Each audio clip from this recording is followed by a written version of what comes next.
behalf of Toronto Blue Jays pitcher Mark Buehrle.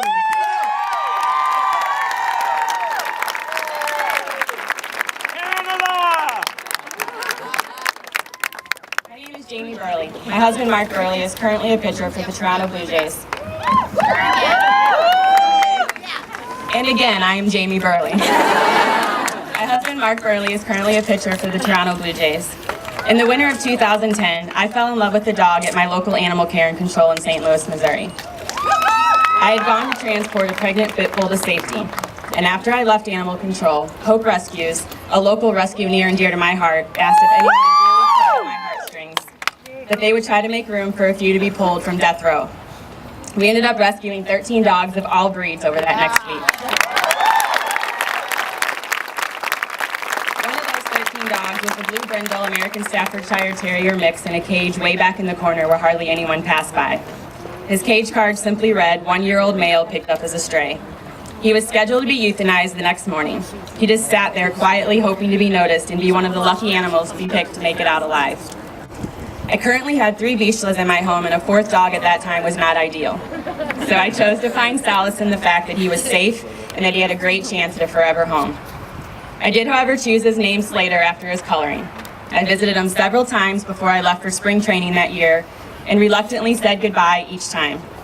And as I was packing our home in St. Louis to go to spring training in Arizona, I received a call that Slater had been adopted. And I told myself that was the proof that I needed, that it just wasn't meant to be.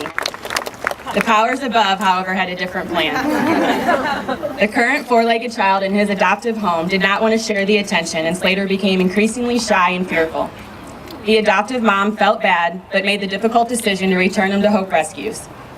The week she returned him happened to be the only week that I was going to be back in St. Louis before heading to Chicago for the baseball season.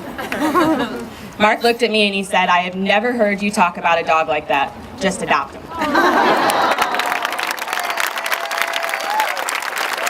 April 3rd, 2011, without Mark ever meeting him, Slater officially became a part of the Buehrle family.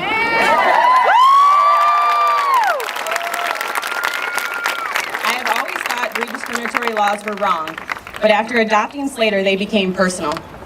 However, I had no idea just how personal they really would become. It was important for me to speak out on behalf of dogs out there just like Slater. I've been given a platform to reach more people, and I try to utilize it to the fullest. The conclusion of 2011 baseball season brought us into uncharted territory. My husband became a free agent for the first time in his career, and we began to explore different teams and cities that best fit our family. When Mark was approached by the Miami Marlins, we not only had to figure out if the team was a good fit for him, but if we would be able to find a place that allowed our entire family. The County of Miami-Dade has a complete ban on pit bull type dogs. Dogs are seized from their families simply based on the way they look and not on their individual behaviors. Thankfully, we were able to find a home outside of Miami-Dade in neighboring Broward County. Which I might add was also a challenge with homeowners associations and good times. In the winter of 2012, my family was completely blindsided when Mark was traded to the Toronto Blue Jays. Our head was spinning and we were trying to comprehend what had just happened. And then it suddenly became a reality that the entire province of Toronto also has a breed ban. We had enough to tackle with a house that we had purchased in Florida, my husband being on a new team, navigating a new city, let alone a different country, and leaving many friends that we had made behind. And instead, our main focus became, what will we do since one of our dogs was not allowed anywhere in the province? I frantically started emailing every resource that I could think of for advice.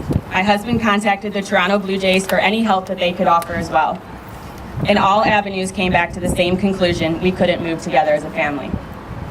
We had suggestions of living in Buffalo, New York, but the commute was too long daily to the field. Some people encouraged us to take a stand and move the entire family, including Slater, to Toronto. But we couldn't take the chance that he could be turned away at the border, or even worse, confiscated from our house. That was a risk we were just not willing to take. We also had numerous offers from people to keep Slater for the baseball season. We couldn't imagine leaving him behind and taking all the others. So we sat down as a family and we made the difficult decision that the kids and I would stay home, and the dogs, and we would visit as much as possible. We continue to live apart for the baseball season.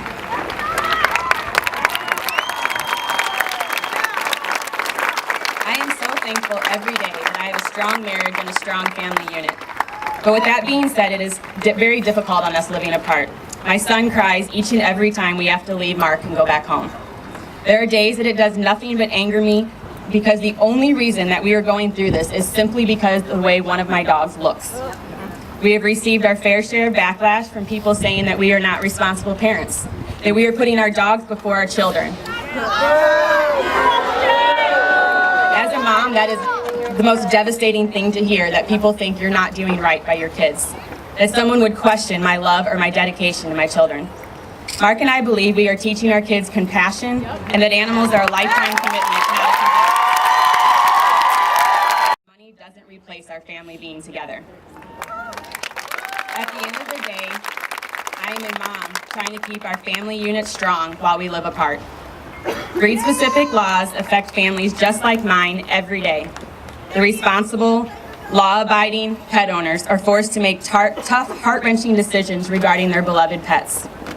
There is nothing more heartbreaking than my 6-year-old asking me why people in Toronto do not like dogs like Slater. I don't have an answer, because there isn't one.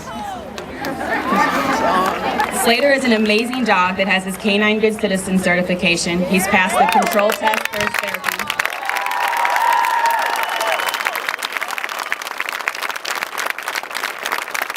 He integrated seamlessly in my household of 3 Buehrles and 2 small children. I've taken him to schools, nursing homes, pet supply stores, and even Bass Pro and watched him shine. It is time that laws make owners responsible of their pet, regardless of the breed. Let's start judging each dog on an individual basis and not blanket statements about an entire breed.